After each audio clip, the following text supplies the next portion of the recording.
Hey everyone, welcome back to Corporate Decoder, the place where we decode the boring stuff so you don't have to.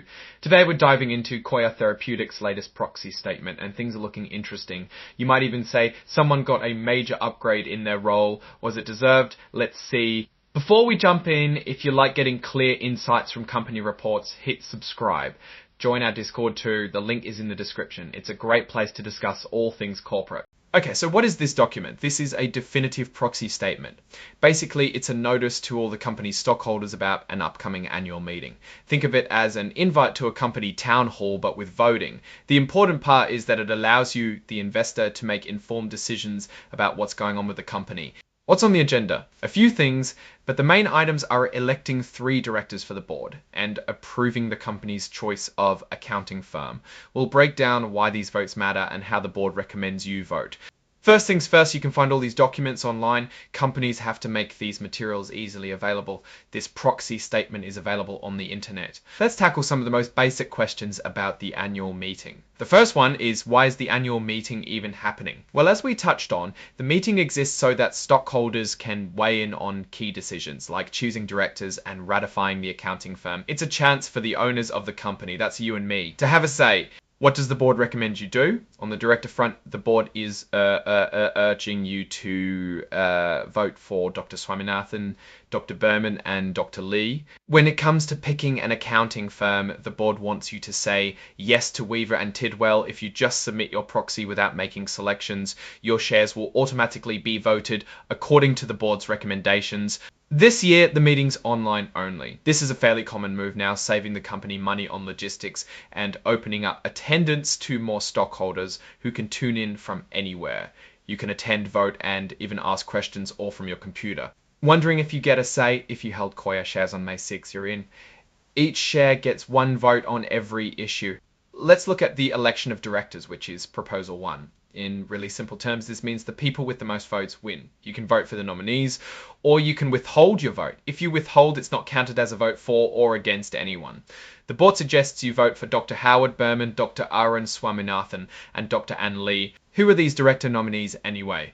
Dr. Arun Swaminathan is the current CEO with a long history in the healthcare industry. The board thinks his experience in business development and strategy is key. Dr. Howard Berman is the executive chairman, has been with Coya since the beginning, and has a mix of business smarts and scientific know-how. Finally, Dr. Ann Lee, bringing tons of experience in cell therapy and drug development from places like Bristol Myers Squibb. Switching gears, let's talk about director independence. Basically, it's all about making sure the board members aren't too cozy with the company so they can make unbiased decisions. The board looked at everyone's backgrounds and connections and decided that Dr. Dov Goldstein, Dr. Ann Lee, Dr. Annabella Villalobos, Dieter Weinand, and Wilbur Ross are all independent. This means they don't have relationships that could cloud their judgment. What about board committees? Like most companies, Coya has an audit committee, a compensation committee, and a nominating and corporate governance committee. Each of these handles different parts of keeping the company on track. The audit committee makes sure the financials are solid and the accounting is legit. Dov Goldstein, Dieter Weinand, and Ann Lee are on it, with Goldstein as the head. They pick the auditors, check the financial statements, and keep an eye on internal controls. The compensation committee handles executive pay.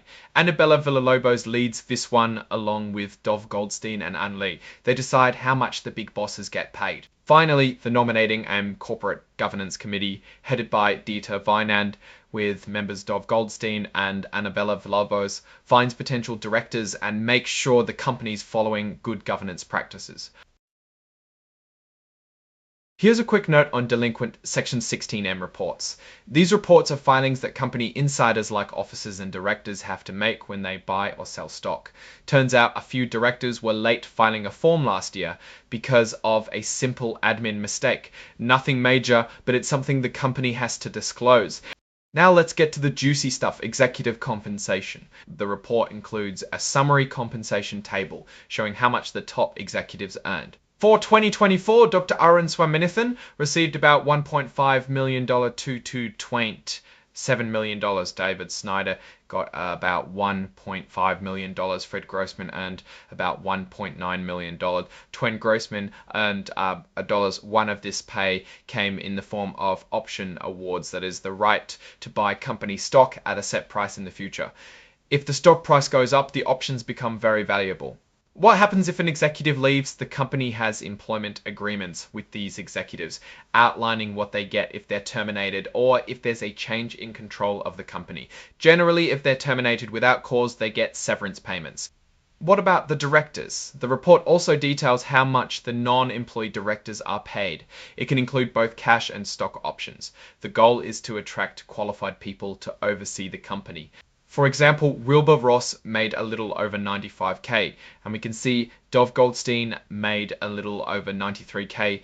Let's talk about Proposal 2, ratifying the accounting firm. The audit committee chose Weaver and Tidwell, and now stockholders get to approve that choice. Even if you don't approve, the board will reconsider. How much are they paying the auditors?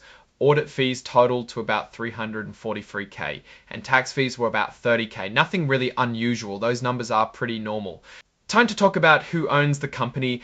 As of May 6, Howard Berman owned directly or indirectly over 1.2 million shares. Orrin Hirschman had over 1.3 million shares. Orrin Hirschman had over 1.3 million shares. David Einhorn, who runs Greenlight Capital, held over 1.6 million shares. And the Vanguard Group, a big investment firm, owned over 800k shares. What about deals with insiders? It's normal to have some related party transactions where the company does business with someone connected to it. One of those is the employment agreement with Dr. Howard Berman when he transitioned to executive chairman. To keep everything fair, Coya has a policy of making sure any deals with related parties are on par with what they'd get from a regular third party.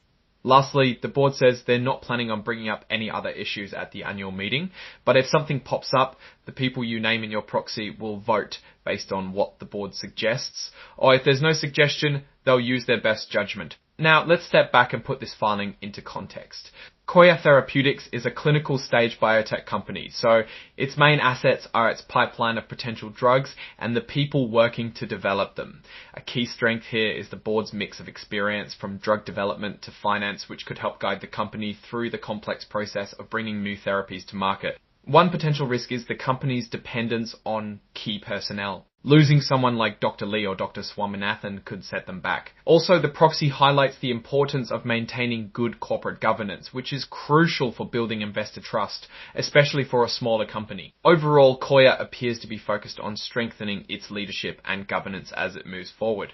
However, like any company in the biotech sector, success is heavily dependent on clinical trial results and regulatory approvals, so it's definitely one to keep a close eye on. That's our breakdown of Coya Therapeutics' proxy statement. What are your thoughts on these changes and what they mean for the company's path forward?